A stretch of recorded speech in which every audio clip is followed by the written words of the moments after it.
రాయలసీమ ద్రోహి వైసీపీ అధినేత జగన్ అని విమర్శించారు రాప్తాడు ఎమ్మెల్యే పరిటాల సునీత. రాయలసీమ ముద్దుబిడ్డ చంద్రబాబుని అన్నారు. హంద్రినీవా నీళ్లు రాయలసీమలో ఉన్న చాలా చెరువులకు నింపామన్నారు సునీత.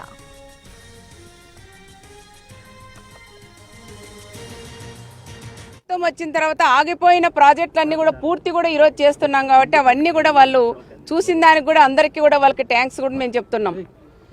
ఈరోజు మనం ముఖ్యంగా చెప్పాలంటే రాయలసీమకు కానీ ఎక్కడ కూడా అన్యాయం చేసే వ్యక్తి కాదు మా నాయకుడు చంద్రబాబు నాయుడు గారు. వాళ్ళ ప్రభుత్వం వచ్చిన తర్వాత 5 సంవత్సరాల్లో ఎక్కడేసిన గొంగలు అక్కడే ఉండదని ప్రతి ఒక్కరికి కూడా తెలుసు.